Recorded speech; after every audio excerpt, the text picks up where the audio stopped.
My name is Dylan. My pronouns are he, they, and I'm the co-founder of Dead Ghost Productions and a physicist from Canada. My name's Austin. My pronouns are he, they, she. I'm an award-winning game designer, writer, performer, and friend. I am not from Canada. Welcome to Kill Every Monster.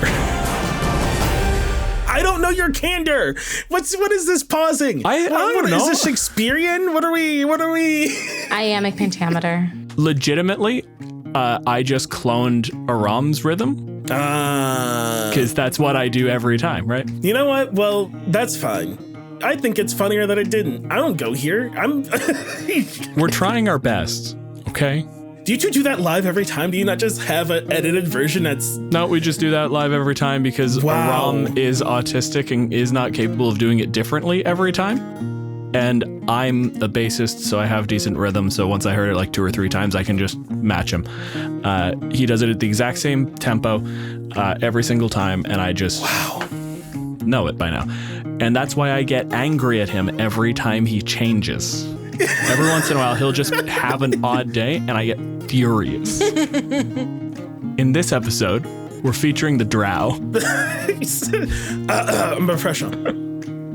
The Monster Manual describes Drow as the malevolent kin of elvenkind, also found leadership in the only elven deity who had not forsaken them. We are joined by Liv. Liv, or Live in a Day, uses she/they pronouns and has been an AP performer since 2018. She loves utilizing TTRPGs to tell joyous and victorious stories about heroes with marginalized identities, and absolutely roasting their dearest friends. Liv, that's very true. Welcome to the show. Hello, hi. I feel like I just got walked on like wrestling or something. I was getting so hyped. That's the whole walked in, point. walked on, doing my big entrance. Hey, depending on the type of wrestling, it could be both. It's so funny how it feels different. You wrote that 2 minutes ago, and then I said it out loud, and you're like, oh. Wow, yeah, I'm like, oh my gosh, wow, I do love doing those things. Thank you so much for noticing. We're going to jump into one of the most loaded episodes we've done. Liv, what are the Drow?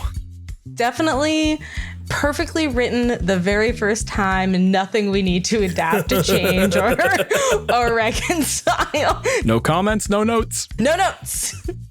So to me, the Drow they're people that were displaced and then said, you know what? Fine, we're going to commit to the bit. If that's who you think we are, that's who we are. And I kind of love that. I love the opposition and the acceptance and the defiance. Like accepting yourself in defiance of others, I think is pretty rad. For the benefit of the hypothetical listener who fundamentally is not familiar, can you give like I don't know what the fuck Drow? No. I was like, let me get into the philosophical. Let's all like lean back. The philosophical is the good bit, but we gotta cover our asses. That's fair. So the Drow are beautiful, dark-skinned, usually like literally dark as in like pigment as in black or purple or something like that. Elves that are perceived to be evil, bad. They live underground, which we'll get to in a second because already I'm getting mad. They live underground and they are not good, not nice as perceived by standard classic D&D. They're cultists. They are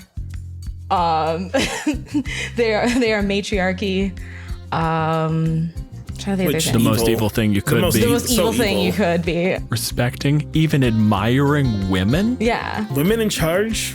Worshipping a woman? Oh, and also she's a woman spider? Like, no, first you were a woman. But...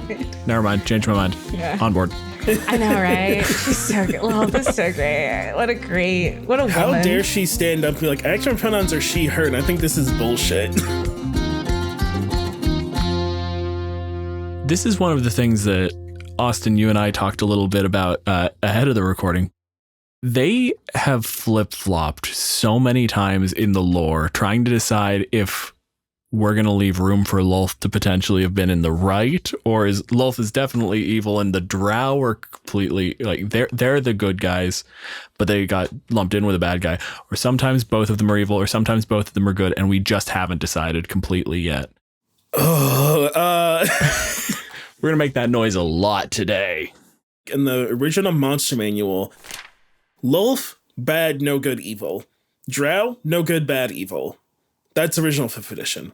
And then when you get to Mordenkainen's Tome of Foes, where they have like all the elf lore, it's like, first there is Corellian, or however you say the fucking name, and then like it's like this non-binary god that can be like a flock of birds or a ball of light or whatever they want, you know? And then one day they just sort of like pooped out other deities. Like they just did it. And they give them names, and one of them is Lolth. And Lolth is the first one who stands up and is like, actually, my name is Lolth. I have a name. My pronouns are she, her. I don't want to be a formless ball of light anymore. And I don't want to just like sit here in paradise for eternity. I think we should like go do something else. Lolth's side, who see Lolth as the mother of all elves. And then there's the other guy's side, which see him as like the father of all elves. And Lolth has the audacity to essentially stand up and be like, this is one, boring, and two, doesn't make any sense to me that we just sit in paradise. And that's like what we're going to do for eternity, ? She stabs them at some point, and then their blood creates the other elves. And then as like a punishment, elf god makes elves have a mortal body and leaves forever. And Lolth and her followers are cast into the Underdark because she's stabbed them, I think. It's an absolute mess, because there are also versions where Lolth is trying to specifically not just go do her own thing, but overthrow Corellon, which is just how I always pronounced it. I don't know what's right. Elves in D&D have always, to me, been roughly analogous to the French in that they're pompous. Nobody really likes them. And also, they'll get mad at you even if you pronounce it right. So there's no value to trying. Very true. Very true. To our French listeners, I'm just making fun of you. I still love you. Hey, the French one or two of listeners, you. I don't care. I don't go here. What are you gonna do to me, huh? French listeners, Nothing. I'm one of you. Je m'appelle Liv. Also, that one Quebecois. Hey, how you doing? They teamed up with like Grumsh, and it was like the Drow and the Orcs rebelled against the beautiful, pretty high elf god, who is a being of light and whiteness, but not like that.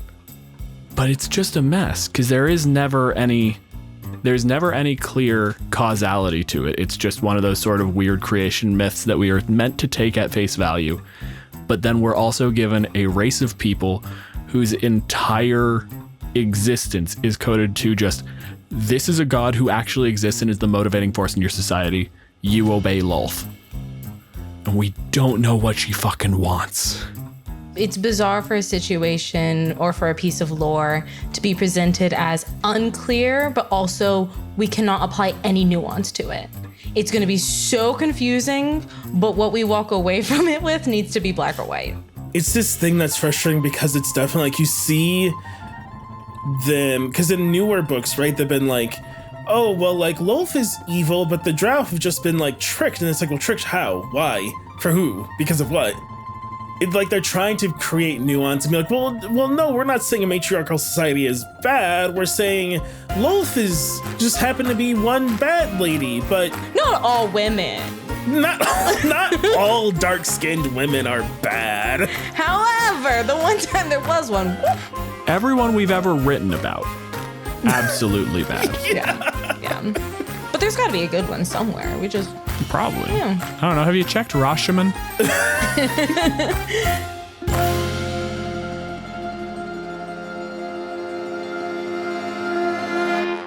In the, I think it's the player's handbook where you like where you can pick Drow. It's like you could be one of the good ones, like Drizzt. Nothing like telling somebody we have specifically a dark-skinned version of another existing race, and the only good one is the one that's completely abandoned and forsaken his own culture. Yeah. So Drow and black people. Yeah, what about them? I just, it's... I mean, Austin, from one black person to another. What? I don't see the problem. This is an audio medium. Let's if you didn't check the photos. We're both black. There's a reason we're here. Yeah. Just verbally stating it right now. Presenting our cards at the door. Thank you. I can say ninja on Twitch. Can you? Austin. How do you feel about Drow as a black person? Oh, God. I know. Drow really confused me, and I have very complex feelings about them because I've never played a Drow, or have I ever been with... Like, they've fascinated me and I've wanted to. Let me just put that out there. But I've never done it yet. And I have never been in a game with a Drow played by another black person. The only Drow I ever play with, or anytime I've ever played with a Drow, there we go, it's always been a white person behind that player. And I think maybe that's part of the reason where I'm like, maybe I just haven't been at the right table. Maybe I just haven't been at the right situation. And I'm not necessarily sitting here and saying that like Drow are off the table and nobody else can play them. Like that is obviously not the case because Drow are not black people. Like they're not, they're simply not. So they're, in my opinion, they're available for everybody to play. But as a black person, it's one of those things where I'm like looking at the table. However, I'm doing the math calculations in my head and I'm like, why is it always, this is a situation that I find myself in? But hey, that might be a personal thing. And maybe that has something to do with my tables. Speaking just from a queer perspective, you see a lot in white people and white queers especially, where there's a certain degree of just wearing marginalization, like just adopting that costume. And sometimes it is for a reasonable reason. Sometimes it's not malicious, but there is a weird thing where it's like, I've been made to feel other in my day-to-day life. And so now I come to this RPG space. I'm going to pick one of the species that is most marginalized. But if you're not paying attention to your intersections, right? Yeah. Like, alternatively, I love playing tieflings, and we all know the jokes about bisexuals and tieflings. Doesn't? Right. Yeah. We love a tiefling. And again, I'm not sitting here and saying anybody should not be allowed to play out their experiences in the real world. And if you marginalized is marginalized, and we should all have that space. But it is just one of those things I'm like, interesting.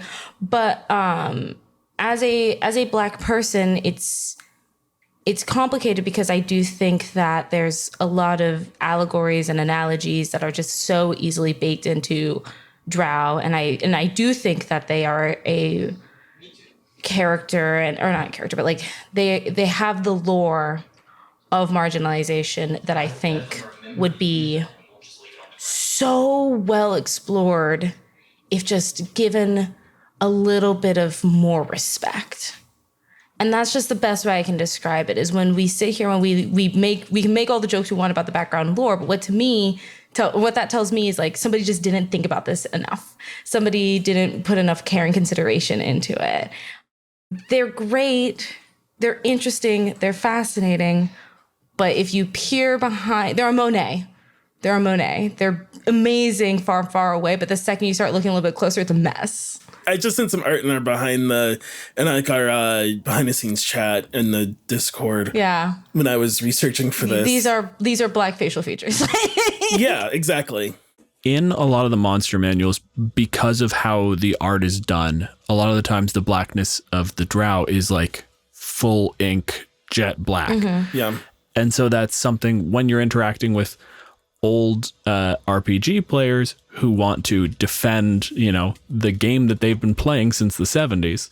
Oh, they're not black people. They're literally like jet black. That it's not like black people. But in the early editions, if they were printed in full color, if they were on the cover of the thing, they were fucking black people. Yeah. And that move to making them specifically purple, white hair, jet black, that was a response to the recognition that of the problem they had created. Yeah.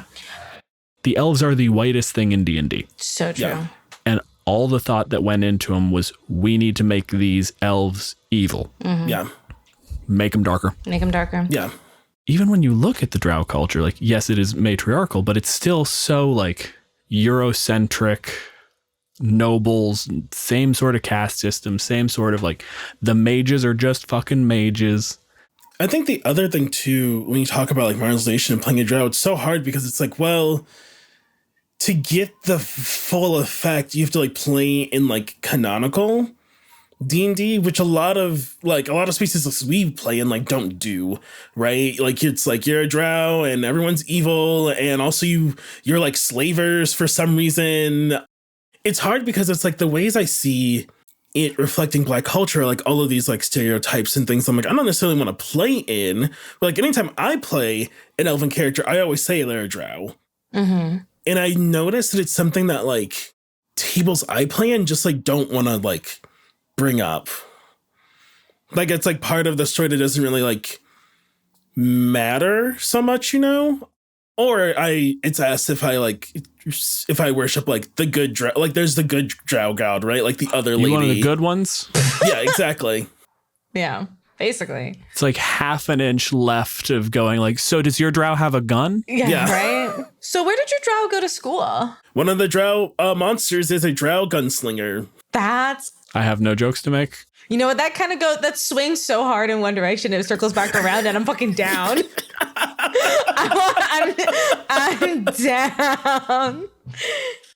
Imagine riding a purple worm through the hood, just doing a drive-by.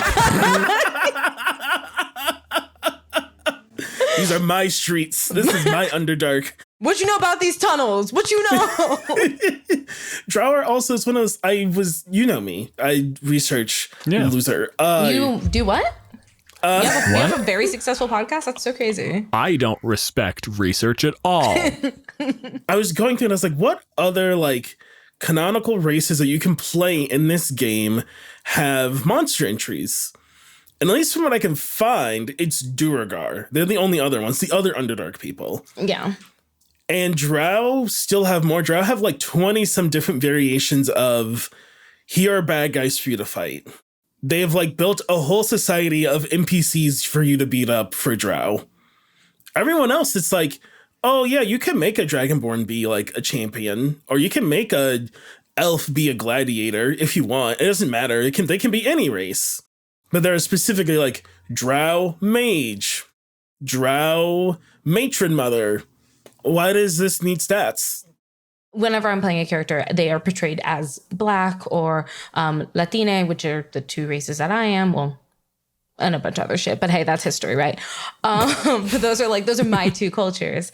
And I was thinking about it, and I was like, yeah, I mean, I've played lots of elves where I'm like, and my elf has Black features, or, you know, or my elf, I describe the way my character looks. But I'm sitting here and I'm thinking about it, and I'm like, yeah, no, if you're not playing like canon D&D, like the D&D setting, what is the fucking point of playing a Drow? Spells. Yeah, it's just, You wanted to cast Fairy Fire. I could learn it! It's like an important to say it thing because there is no reason. The Drow only exist in canon D&D because they wanted an evil one. Yeah. Yep. They're like, there's an evil one who followed this lady who got all uppity, and they're evil. And that's it. And that's like the hard thing I think they have with like trying to do anything else with them, because they're baked in as like, these are the bad guy elves so people can fight elves. And that's it. And they're creating more nuance for them makes so much work that I'm like, they would have to put out a different book that's just like, here's the Drow story unfucked up. Tales from the Underdark. They've written themselves into a really unfortunate corner. D&D is not meant to be influenced by real geography. Like, there is meant to be an elf nation and a dwarf nation and a halfling nation and a human nation. And there is supposed to be the Drow, who are different and separate from the good elves that you're supposed to be allowed to fight. You can't parse the elves into the good ones and the bad ones. They're supposed to be a culture. They can't be a monolith. But because you built an entire game where the only thing that exists are a series of monoliths, you had to erect a new monolith, paint it black for reasons that super weren't racist. It was just an accident. and then tell us we were allowed to shoot that one. It's one of the fundamental problems in the way that world building in D&D gets done. You don't get to make any arguments based on science in D&D because science doesn't exist. If you can cast Fireball, conservation of energy doesn't mean anything, which means all of science is fake. But the fundamental underlying premise of fiction needs to be it's coherent. It doesn't have to make sense scientifically. We don't have to explain how melanin works. But every creature that lives underground doesn't really have eyes, has no fucking pigment because nothing can see it. That's just how underground shit works. It makes no fucking sense that they have dark skin. It makes no sense. I'm sorry for swearing. Let me have my one. It makes no fucking goddamn fucking sense that these people have fucking dark skin. You telling me these people have lived in a hole for hundreds of years, cannot physically see the sunlight without being blinded, and they have melanated skin? You tell me how that makes sense. You tell me. That shit pissed me off, and I don't give a fuck that it's a fantasy world. Oh, it's just a fantasy setting. Well, if it's a fantasy setting, it should make fucking sense. Yeah. It doesn't have to make evolutionary sense, but when I look at it, I should look at a drow and go like, yeah, that's an underground thing.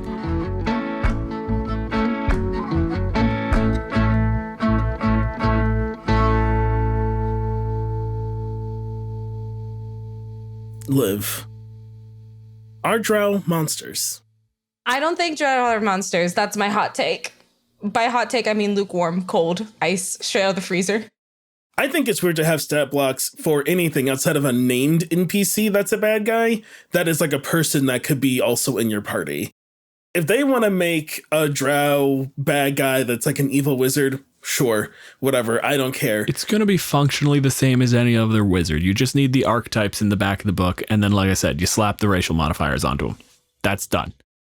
Even D&D knows that drow aren't really monsters because their entry in the monster manual is elves, drow. I mean, I'm just also going to speak as something as a cryptid connoisseur. There are certain people that would see drow and be like, that doesn't count. That doesn't count for our types of interests. No, exactly. It doesn't make any sense. I'm like, that's just like a guy. Yeah. Why does Tom from the PTA board have an NPC stat block for me to beat him up? Because Tom's an asshole and isn't going to let us fund the library. That's why. Right? It's like weird for it to be like, here is how all drow are when you want to fight them. And you're like, what? There's a quarter stat block. It's a drow. There's a CR5 drow warrior. The priestess of Lolth is 8 and the drow mage is challenge 7. These aren't monsters that are built to like coexist even. When you go into the kobold stat block, there's like a challenge half. I think there's a challenge quarter, and I think there's the one with the wings is challenge 1. Those are clearly all meant to be in like a first to second level dungeon. The mage and the priestess, and arguably even the elite warrior, shouldn't be around regular drow. They're one-off monsters. You don't have an adventuring party of drow that you could run into. They're not statted such that you could actually come across them believably as people. They are specifically built in a way where you pull the unique single drow, put them in the room with a sign on the door that says, hey. Right, because like drow are evil, they're bad. Matriarchy, they follow a girl boss. How dare they? Right, and then they're like, well, some drow are good, and they follow Illustre, who is like, one, she's a goddess who like curtails to the whims of other gods. Isn't she also Lolth's kid in some iteration? Yeah, she's her kid. Damn, so y'all following somebody who doesn't have their family, y'all following the ops? A traitor? That's crazy. She listens to the other gods, she's nice, and she's like... Well, I don't really see myself as a drow. Asked the woman. To me, it's like she's like safe. Yeah. She's safe because she has all of the like things that people like, which is, you know, they get that Underdark fever and Stop. They want Alistre's depiction. What's the wardrobe? She's always naked. Every time. She's the goddess of freedom And she represents the Drow who want to get out back to the surface. And also she's a hot naked lady, so it's okay. Any other situation, I'm on her side. Any situation, I'm on her side. But I know that she leaves the Underdark and she starts talking shit about the Hood. Like, I just know. She talks proper. Stop. She went to school. Oh my God, your comment is so good. Thanks. You know, I speak Sylvan, actually. I speak, Do you speak Underdark? No, it's so dirty. Yeah, it's just so dark down there. Yeah, exactly. She's like a moon deity, and it's just like... Mm-hmm. She wants to be Selûne so bad.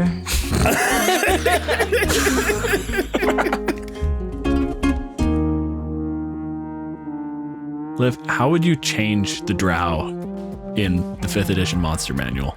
I'm giving them all pale skin. But not just like pale skin. Like we're going if we're doing they have tan to dark brown skin with like features that are black. We are going the full opposite direction, and I want them to be like translucent pale to bioluminescence. I think that'd be fun. I think that'd be cool. I want to give the D&D aesthetic folks their fun. Bioluminescent elves. Let's go. If you make them translucent and you can see the blood in their veins when they approach, that looks like a vampire. That actually physically resembles what you assume to be a monster now. We just need, if not a refresh, but like a new direction with the lore. We need Lolth on her redemption tour. I need a narrative where Lolth comes out and is actually like, so you know what? Let's talk about some things and how I was right, number one. Player's Handbook, Lolth's version. Yes! Yes!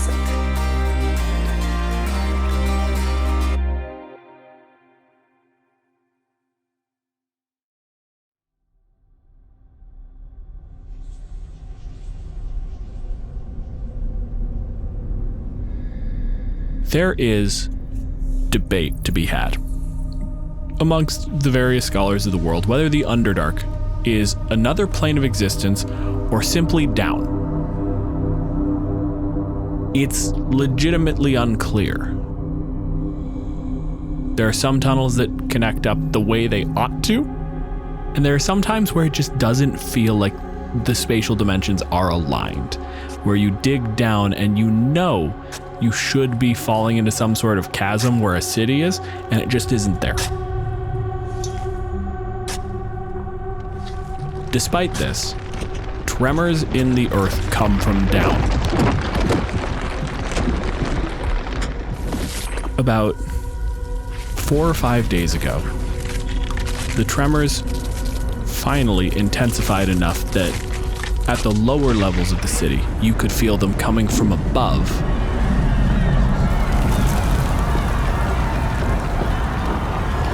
The matriarch started to get concerned that something out of the ordinary was happening.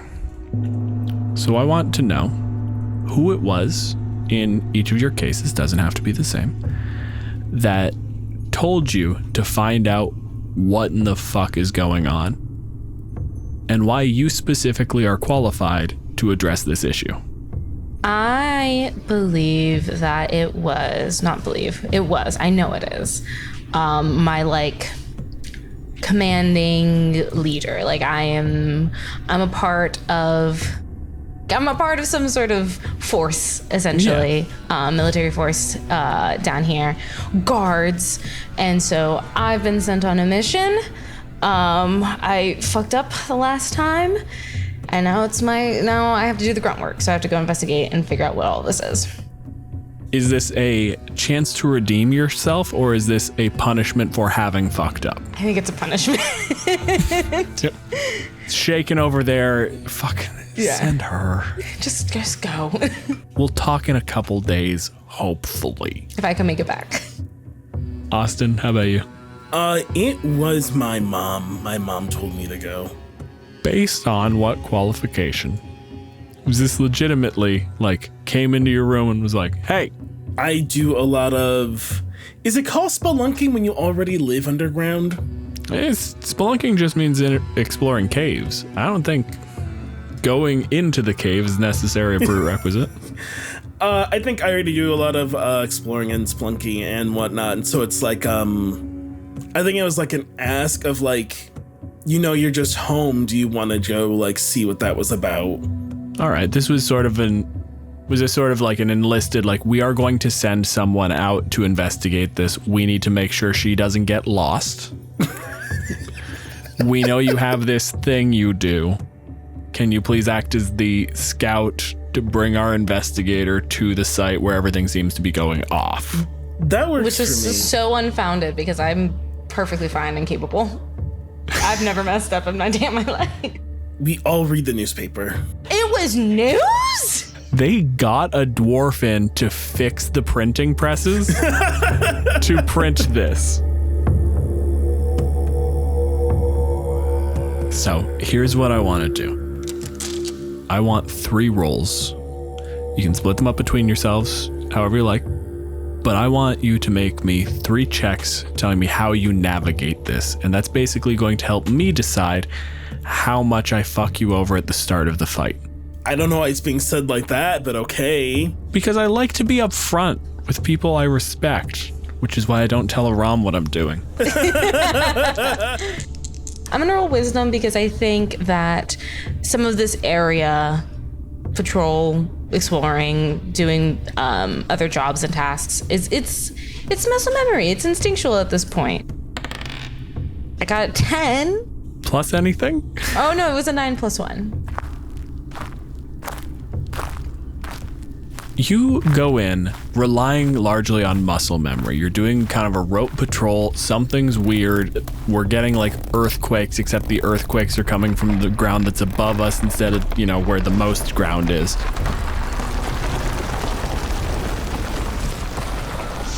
You're investigating weird, and you're trying to follow your rote habits. And it's just getting you very little. You're checking in on sort of the usual places, trying to make sure nothing's out of place. You have a small system set up. There's a little cave that's known to have a couple of grells just nesting in there, and every once in a while, one of them will try to come out. And the thing about snakes with beaks is you should kill them. Mm-hmm. Just on site. So you're checking there, and Austin, I think you're the one slowly cluing in, like, that's not going to make an earthquake. Why are we investigating? We have a job. Hey, well, I didn't get your name. Sabre. Sabre. What do you think you're doing right now? I am checking all of the usual spots. We are doing a routine patrol. Mm-hmm. And just because we're looking for something abnormal doesn't mean you don't check the normal spots. I think we should go down this rock wall that isn't part of your patrol. Just follow me, do what I do. I would like to use acrobatics, as that was what I was setting up. By all means. That is a natural 20 for 26. This is honestly partially accomplishing what Sabre was initially intending, in that, like, as you are going down, you know where footholds ought to be. You know how stone naturally forms. And basically, as you're starting to recognize the new cracks and fissures, you're getting a feel for directionality. Real world, earthquakes happen because of the shifting of tectonic plates against each other. That is not a localized phenomenon. That's very broad in space. Like, an earthquake happens all of the under you. This is happening from over there-ish. And it's causing these fissures to break in certain ways that you slowly start picking up as you're like climbing down these, not necessarily this wall specifically, but structurally familiar settings. So, Sabre, what do you do on days off besides get told you don't have a day off? Basically my norm. That's usually what it is. It doesn't count as in trouble if it's normal. I'm just very dedicated to my job. You ever thought about freelancing? That sounds like your job sucks. Maybe one day. Maybe if we make it out of this.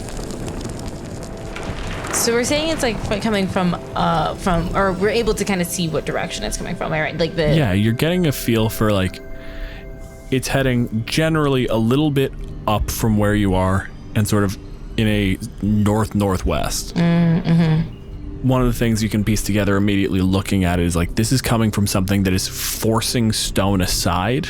It's causing sort of larger shifts in a way that doesn't correspond to digging, right? Like if you were to dig a hole, you're going to pull stone out. This is pushing the stone out of its way. There's a geologist in California who's going to be on your fucking mentions. Geologists, don't start with me. Now that we have a directionality, I'm going to try to sneak along, and I'm going to roll stealth if I can to move us forward. All right, that's going to be 27. Let's go. See? You know how you have to move to be quiet on stone. As you get closer and closer, something you notice is that dragged in clearly from the surface is sand.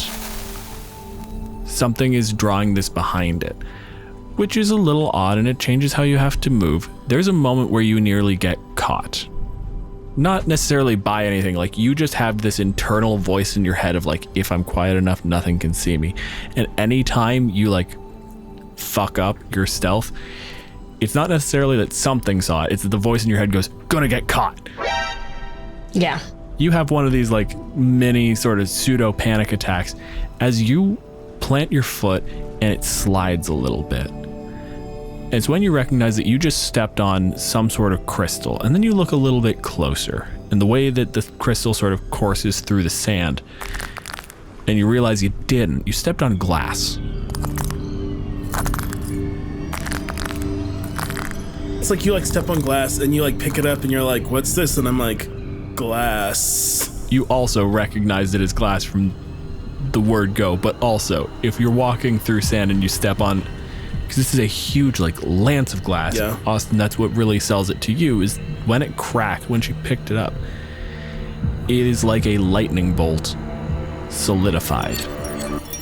As if something sent a huge amount of current coursing through the sand, melting it and creating this, God, there's a name for it. Is it fulgurite?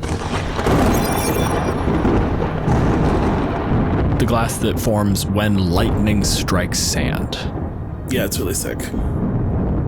At an 18, you know that one of the places on the surface / prime material, depending on whether the arcanists or the geologists are accurate about how the two planes interact, one of the spots you interact with is a desert. But this sort of lightning, this sort of burrowing effect, screams to you, incursion from a blue dragon.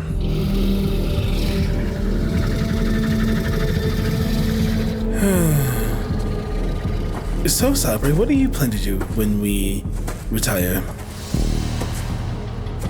That's a very odd change of topic. You also sighed really dramatically, and now I'm really concerned. Do you like knowing things, or do you like being surprised? Generally, actually, I am pretty like laissez-faire, free living lifestyle. But seeing as how our job is to find an answer here, if you have one, that'd be nice. Oh, I have an answer. It's just you want it. Okay, all right. What is the answer that you have found? We have a visitor here in our humble abode. A rather massive, if I can tell from this, blue dragon. Oh, okay, blue dragon. Most likely trying to expand its territory, so... Okay. We should probably go get reinforcements, huh? I want to look around for this thing. You can give me whichever you think is going to go better for you. Investigation or perception, nature, something along those lines. If you have both perception and nature, I'll give you advantage on it. Can I help? Yeah, you can. You have advantage on it now. Congratulations. Doesn't matter what skills you had. Okay. I rolled, the higher one was 19 plus 22. So part of this comes down to behavior. Like, if generally a blue dragon is using lightning breath, it means it feels threatened. The size of this, you don't know dragons well enough to predict age, but it can't be that large. Just like, you've heard stories of dragons that are 2 stories tall. This is like maybe a 20-foot sort of lance of glass formed. So something must have come at it. It uses the lightning breath, and then either it killed this thing, in which case it would still be here, or it got the thing to back off and decided this wasn't where it wanted to be. So this gives you 2 little pieces of information. You can kind of see from the tunnel structure, you could just follow where it has displaced stone. And like there, it's a little hard. There's sand in the way. Obviously, it's sort of filling in behind it. It seems to actually be like an hourglass draining sand from the surface down into these tunnels. But you also feel like you could potentially, if you were lucky, take this thing on your own, given that something in these tunnels made it back off. What would make it back off in the tunnels? Well, there's plenty of stuff that wanders around down here. Like I said, touching on the elemental plane Earth, you can get a Zorn every now and then. Those are a pain in the ass. They're weird. They keep eating gems. It's the only, like, they're intelligent. You can bribe them. They just eat diamonds, and that's not something anyone wants to deal with. Grell, which are like, I may be confusing Grell and Grix, but one of them is a snake with tentacles on the front end and a beak in the middle. They're awful. There is plenty of stuff down here that just sort of sucks ass. The Underdark isn't great. No, it's true. I took the You're in the hood now, baby. You're limiting your list to things with like burrow speeds, but even if it got out into the open, could run into a roper real easy. Cloakers sometimes show up. Cloakers be getting you on 8 Mile an Hour drive all the time. Well, we could go get reinforcements, but if I have inferred your situation correctly, you need a win. I do. Is going to get reinforcements a win? In any other situation, no. But it's a dragon. How badly do you need a win? No, I'm doing fine. Great, really. I am not concerned about myself and winning or losing. I'm more concerned with, if this thing is down here and already aggressive,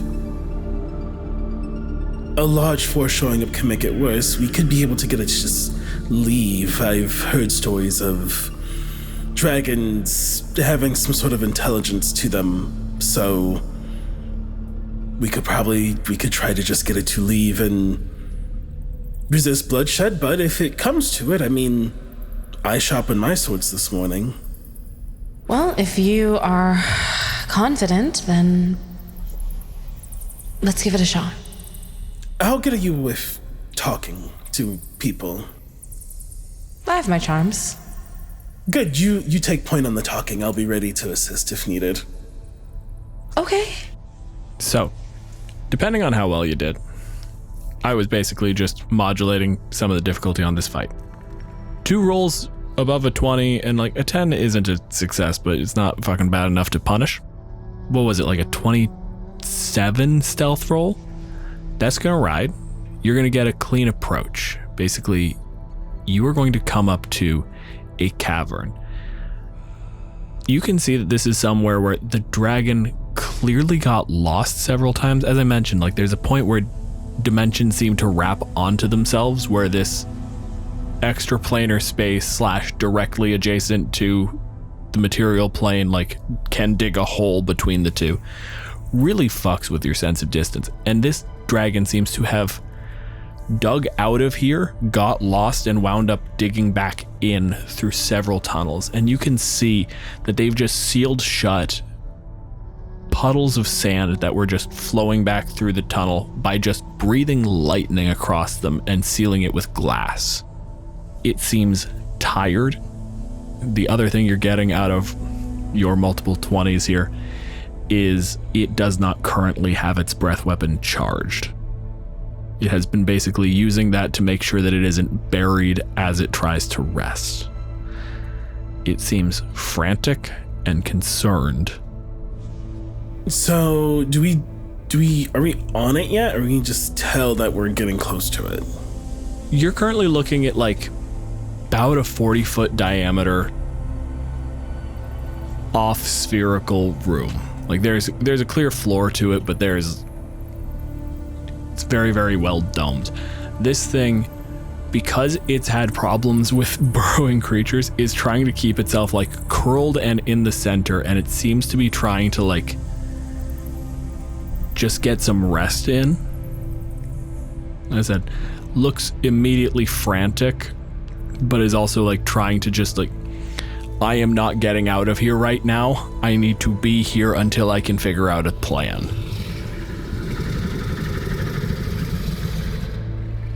I do some like obscure weird hand gesture in Thieves' Cant, not thinking that Sabri probably doesn't know Thieves' Cant, and I just like slink a different way around this dragon. Give me just a raw intelligence to see how much of that you pick up. Oh, okay, not that bad. I got a 7. I thought it was a 1. Damn.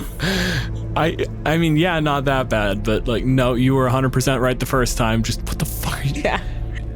They pointed, they like shifted their hand, they did one of these. Like, you would get that direction makes sense. This, what the fuck are you saying? Yeah. You can't see me? John Cena's in the Underdark? Like, what the fuck do you want? Yeah, no, I have no clue. But, you know, did say, I didn't even get her fucking name.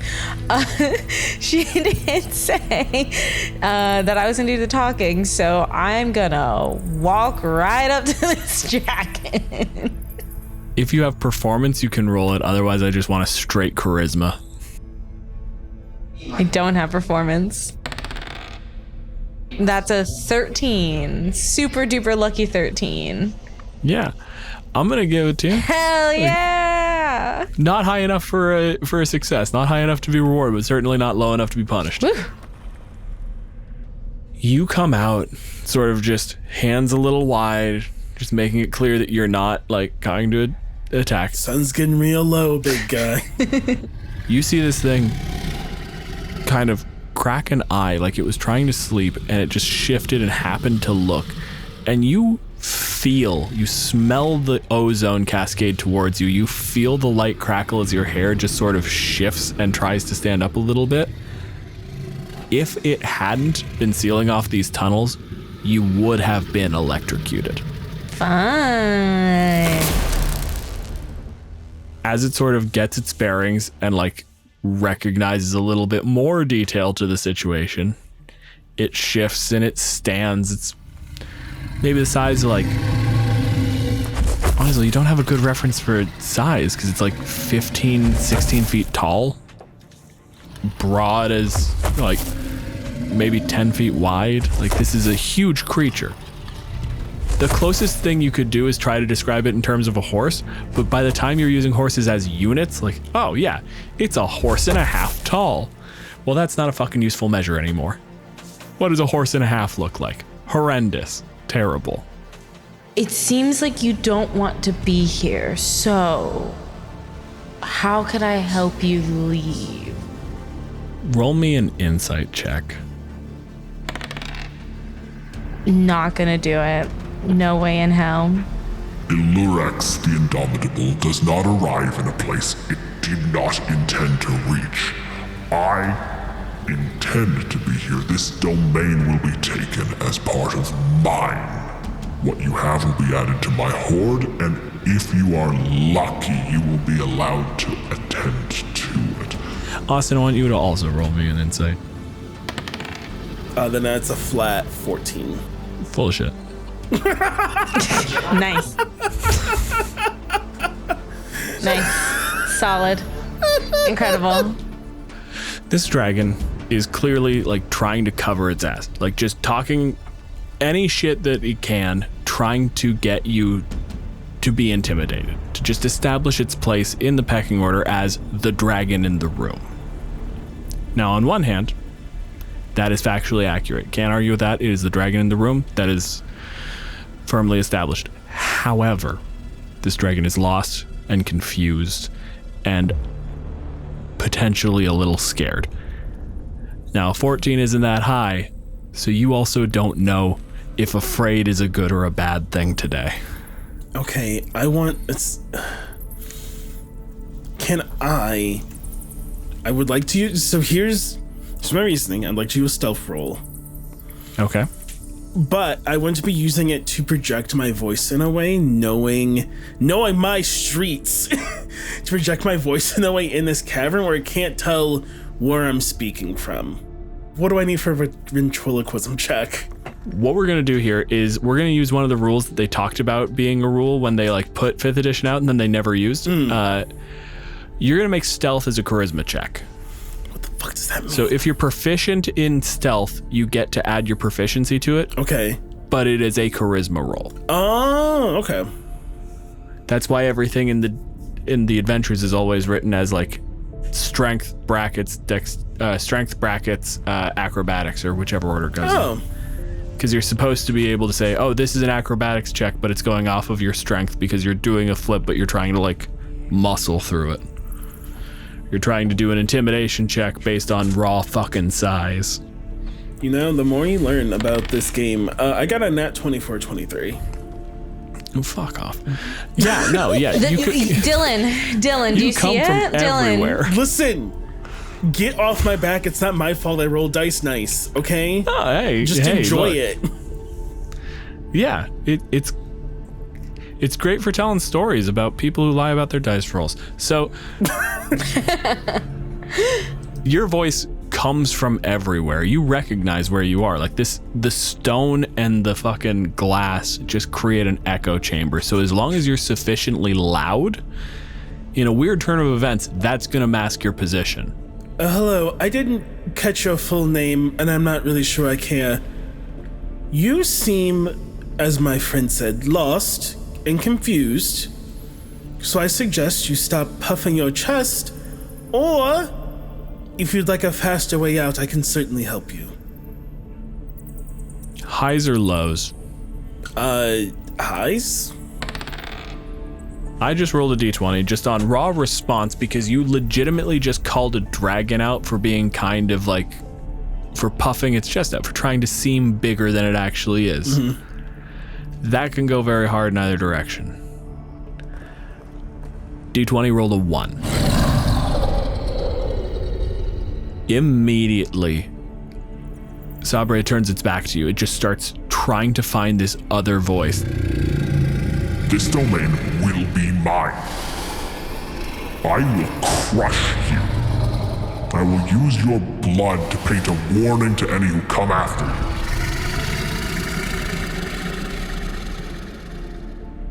That means since it turned its head, it's distracted, right? It's not really looking at me? Yeah, it is. Okay, I'm gonna attack.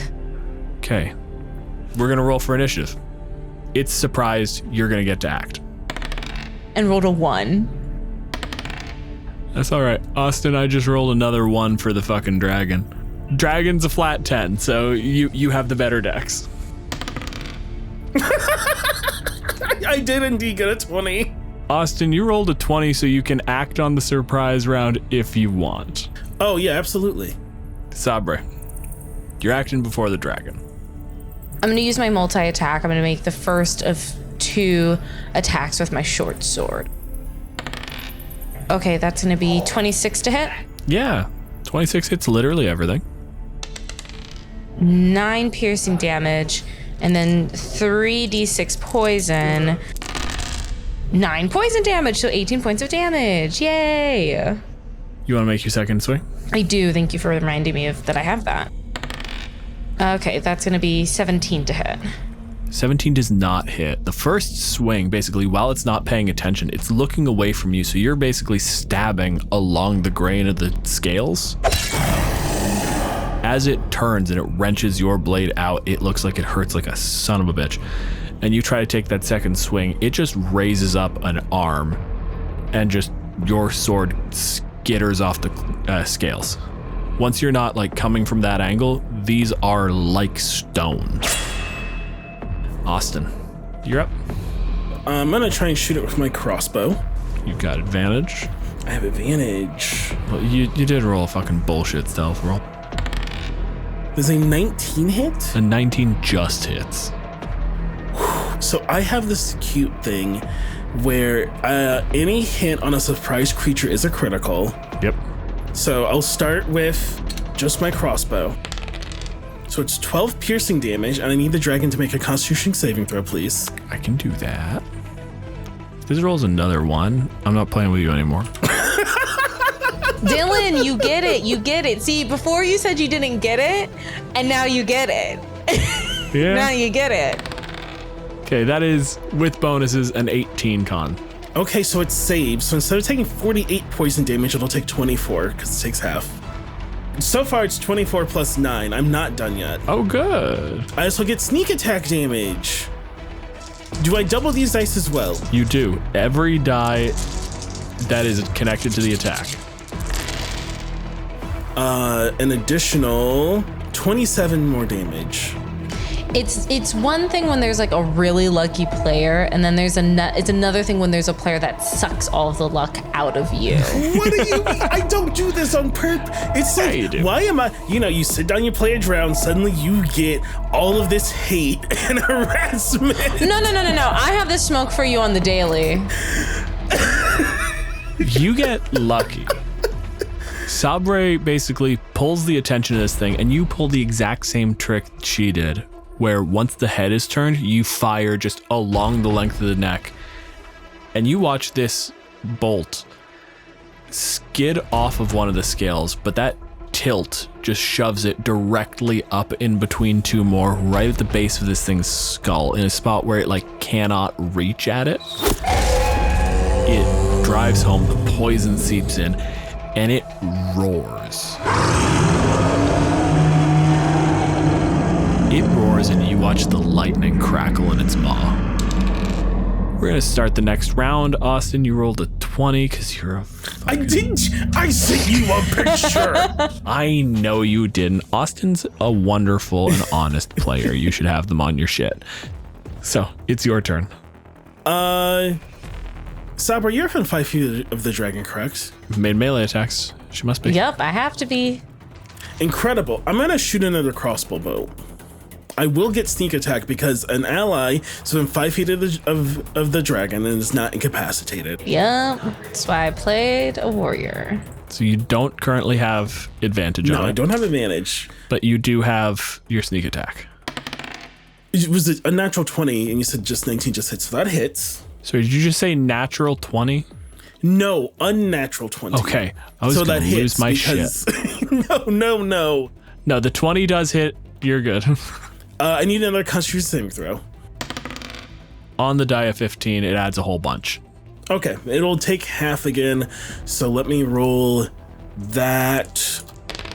Let this be a lesson to DMs at home. Never let two fucking rogues have a fucking surprise round. The poison doesn't matter because it's blue, right? No, blue is lightning, not poison. Yeah, so it takes, so far I am at 19 damage overall. I gotta roll my sneak attack. Damn, that's a high sneak attack.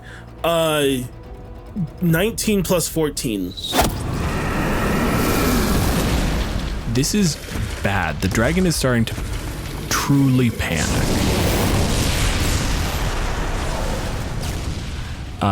Liv, it is your turn. I'm not even gonna do the other thing that I was gonna do. We're just gonna keep attacking it. We're just gonna roll. Okay, that definitely didn't hit. No. These didn't hit. I shall say, at this point, I'm sure it knows where I am. Yeah, you've been a little less than subtle about that one. I think it started looking around really frantically after the first crossbow. It really got a beat on you when it was looking for you, the second shot came through its face. First things first, this dragon is going to roar.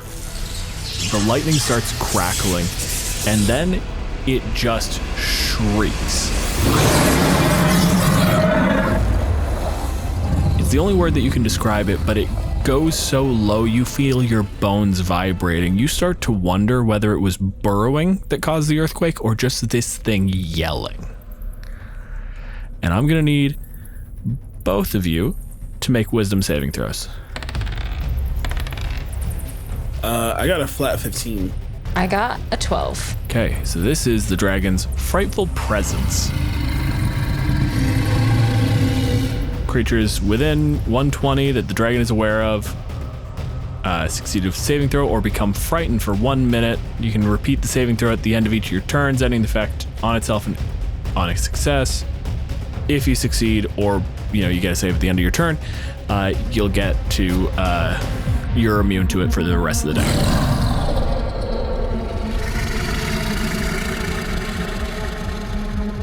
First things first, we're going to make a bite attack on Liv. Does a 26 hit your AC? Yeah. Yeah, it does. What? So it's going to be for a total of 20 damage. Then I'm going to need you to make an opposed athletics check. Post athletics. So I'm going to use one of its multi-attacks as a grapple attempt. Okay. Nat 20. Let's go.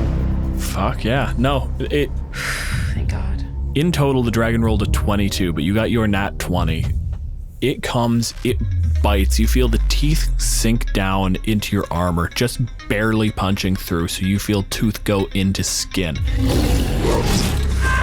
And it goes to shift, and the moment it tries to clamp down and really bite, you shift your short sword under its teeth. The only thing that stops it is just you press the flat of the blade back against your chest. You feel your ribs tighten against your lungs. And you manage to slide yourself out of this thing's mouth. Good job. You're doing great. Thank you. You're welcome. And does a 24 hit your AC? Yes. Jesus. Yes, it does. Okay, so this one you're only going to take another 13 points of damage. Only. As basically, it tries to pick you up, you shift back, and it just gets angry and backhands you. Yeah, I'm looking real bad in a deeply concerning way. I will not be defied within my own domain.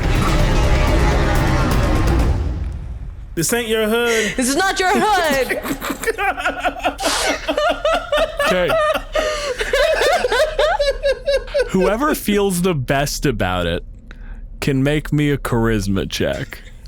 Austin, you have to. All right. I've never failed you before, and I won't fail you now. That's a 20. This is your fourth 920. Wheels around to face you. And the moment it does, it shifts back because it's now like fucking hesitant to give you that angle on the scales again. So it's like turning back, trying to keep eyes on both of you, backing towards a wall. Yeah. You've intimidated the dragon a bit. That's what I fucking thought. When you see that crack, the mechanical effect I'm going to give to you is this breaks the frightful presence.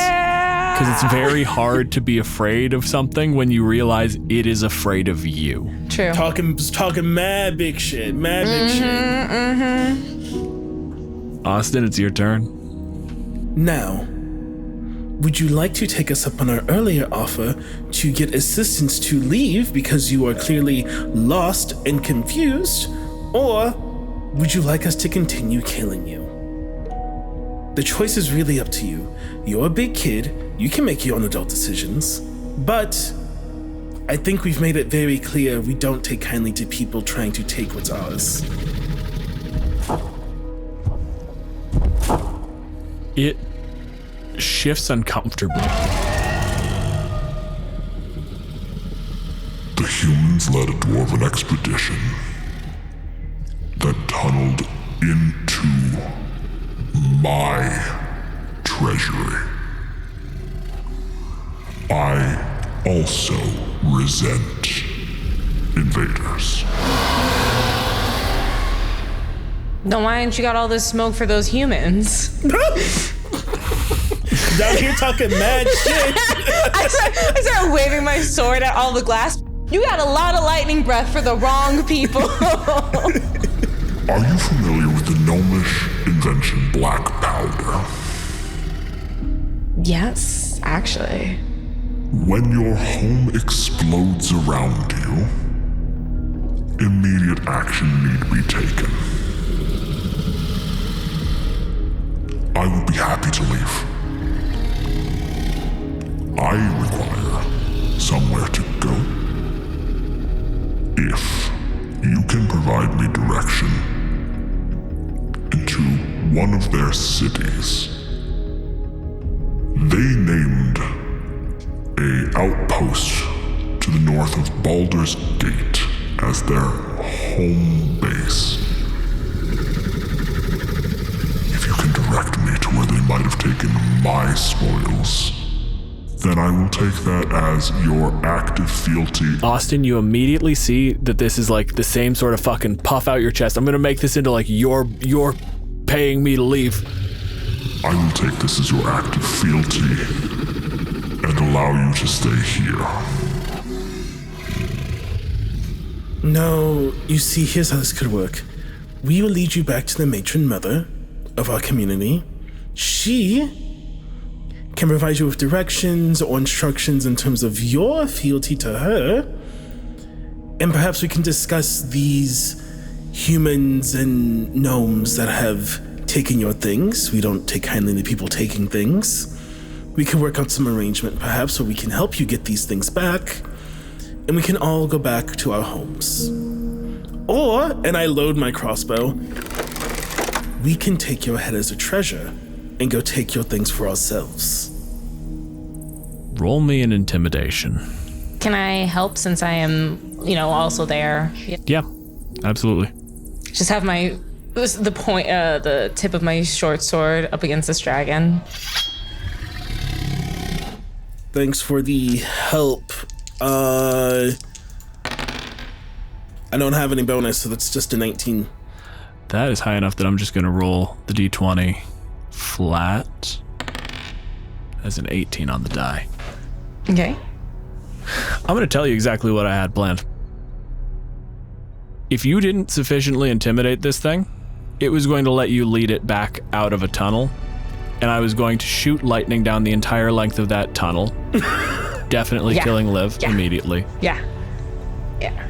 And then with nowhere left to go, I was going to do everything I could to eviscerate you. Mm-hmm. The moment you reference the Reverend Mother, images of a congregation, a flock, an army flash through this thing's head. 2 of you were sent and found it, and you can see cracks on some of its, it's in the haunch, areas where you weren't looking. You were trying to hit the fucking face, go for the head, get this thing dead as quickly as possible.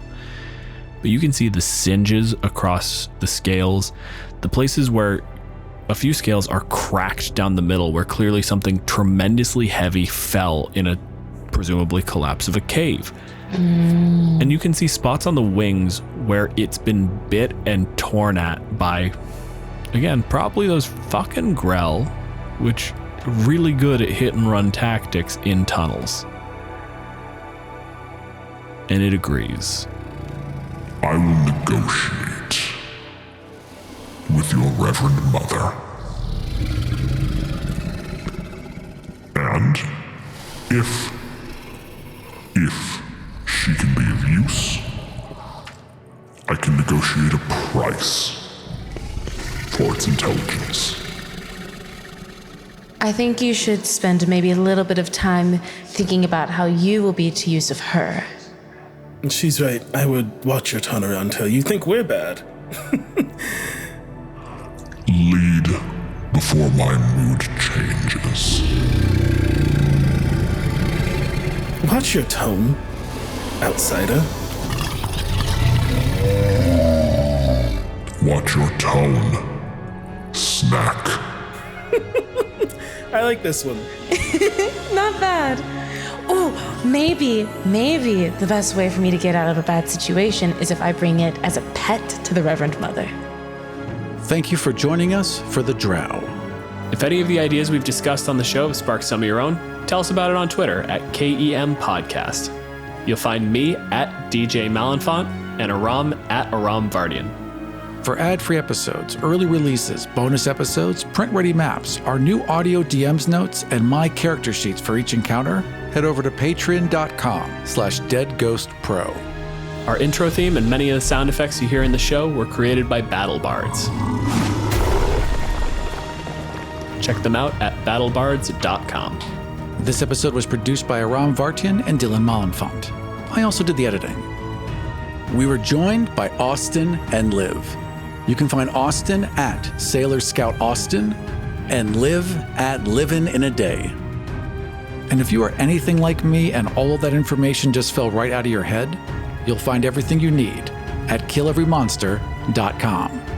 And we'll see you next time for Kill Every Monster.